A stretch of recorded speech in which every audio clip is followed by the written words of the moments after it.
आज आपण बनवूया महाराष्ट्रीयन धपाटे जे अगदी खमंग आणि चविष्ट असणार आहे. तर त्यासाठी आपल्याला जे साहित्य लागणार आहे ते सर्वात अगोदर आपण हिरवी मिरची, तीळ, मीठ, लसूण, थोडेसे भाजलेले शेंगदाणे, ओवा, जिरे आणि हळदी घेणार आहोत. गव्हाचं पीठ आणि ज्वारीचं पीठ. मेथीची भाजी स्वच्छ धुवून कापून घेतलेली आहे आणि कोथिंबीरही धुवून कापून घेतलेली आहे. तर आपल्याला सर्वात अगोदर हिरवी मिरची, लसूण, जिरे, ओवा आणि शेंगदाणे हे वाटून घ्यायचं आहे. हिरवी मिरचीचं प्रमाण हे आपल्याला लागणाऱ्या तिखटाप्रमाणे घ्यायचं आहे. आता आपण एका ताटामध्ये ज्वारीचं पीठ घेणार आहोत. ज्वारीचं आणि गव्हाच्या पिठाचं प्रमाण हे ज्वारीचं पीठ गव्हाच्या पिठाच्या डबल असेल आणि गव्हाचं पीठ हे अर्धं असेल आणि त्याच्यामध्ये थोडंसं बेसनचं पीठ टाकलेलं आहे. आणि आता आपण त्याच्यामध्ये आपण जे वाटण वाटून घेतलेलं आहे, हिरवी मिरची, ओवा, जिरे, शेंगदाणे आणि लसूण, ते व्यवस्थितपणे त्याच्यामध्ये टाकून घेऊन आपण त्याच्यामध्ये नंतर चवीप्रमाणे मीठ, हळदी हे टाकणार आहोत आणि त्यानंतर लगेचच आपण कापून घेतलेली मेथी आणि कोथिंबीर टाकणार आहोत. त्याचबरोबर त्याच्यावरतून तीळ टाकणार आहोत आणि हे सगळं आपल्याला व्यवस्थित मिक्स करून घेऊन त्याचं पीठ मळायचं आहे.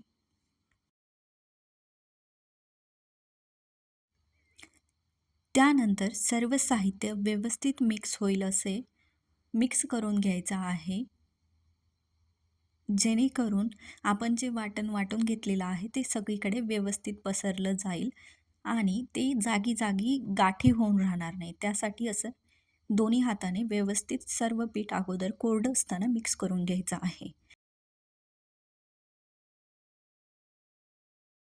आणि असं व्यवस्थित मिक्स झाल्यानंतर आपल्याला त्यानंतर त्याच्यामध्ये पाणी टाकून ते मिश्रण व्यवस्थित मळून घ्यायचं आहे. जसं पाणी लागेल त्यानुसार हळूहळू पाणी टाकून आपल्याला जसं भाकरीचं पीठ लागतं त्या प्रमाणात आपल्याला पीठ मळून घ्यायचं आहे.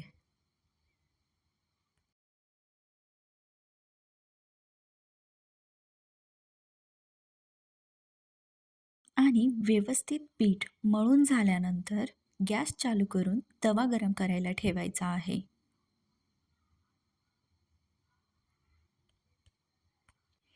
आणि लगेचच आपण ज्या कापडावर धपाटी थापटणार आहोत त्याला पाण्यामध्ये ओलं करून घ्यायचं आहे आणि ते कापड व्यवस्थित पोळीपाटावर टाकून घ्यायचं आहे. आणि कापड व्यवस्थित टाकून झाल्यानंतर थोडंसं हाताला तेल लावून पीठ तोडून घ्यायचं आहे, एका धपाटीला लागेल एवढं. आणि त्यानंतर धपाटी व्यवस्थित थापायला सुरू करायची आहे. अशा प्रकारे व्यवस्थित पीठ एकजीव करून घ्यायचं आणि त्याला थोडंसं चपटं करून जसं आपण भाकरीला करतो त्यानंतर त्याला थापायचं ओल्या कापडावरती. अशा प्रकारे हळूहळू धपाटी थापून घ्यायची आहे. आपण गव्हाचं पिठाचं प्रमाण थोडंसं जास्त घेतल्याने धपाटी जी आहे ती आपली अगदी पातळ होणार आहे आणि आपण जे नॉर्मली घेतो ते गव्हाच्या पिठाचं प्रमाण हे खूप कमी असतं. त्यामुळे काय होतं माहिती आहे, धपाटी खूप मोठी होते म्हणजे जाडी होते. त्याच्यासाठी गव्हाचं प्रमाण थोडंसं जास्त घेतलं आपण, त्या कारणाने धपाटी जे आहे ते एकदम पातळ होणार आहे. त्यानंतर आपण धपाटीला असे छोटे छोटे छिद्र पाडून घेणार आहोत, जेणेकरून धपाटी जी तव्याची खालूनची जी वाफ आहे ती वरती निघेल आणि धपाटी न फुगता व्यवस्थितरित्या भाजली जाईल. आणि आता तवा व्यवस्थित गरम झालाय त्यावरती आपण थोडंसं तेल टाकून घ्यायचं आहे. त्यानंतर तव्यावरती आता हळूच ज्या कापडावर आपण धपाटी थापलेली आहे ते टाकून ते कापड हळूच व्यवस्थित काढून घ्यायचं आहे. अशा प्रकारे हळूहळू ते कापड काढून घ्यायचं आहे.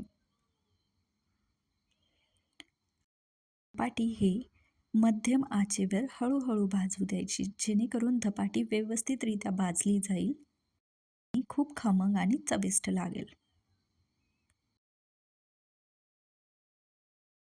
अशा प्रकारे धपाटी जे आहे ते हळूहळू दोन्ही साईडने तेल लावून व्यवस्थितरित्या भाजून घ्यायचे आहे. त्या कापडावर धपाटी थापली होती. दुसरी धपाटी थापण्यासाठी त्या कापडाला अगोदर व्यवस्थित थंड पाण्यातून बुडवून काढून परत त्यावरती धपाटी थापायची आहे. अशा प्रकारे व्यवस्थित तेल लावून खमंग धपाटी भाजून घ्यायची आहे आणि दुसरी धपाटी थापायला सुरू करायची आहे. अशा प्रकारे आपली महाराष्ट्रीयन खमंग आणि अगदी चविष्ट अशी धपाटी बनून तयार आहे. ती धपाटी आपण दह्यासोबत खाऊ शकतो, जे अगदी छान लागते. तर अशा प्रकारे धपाटी बनवून तयार आहे.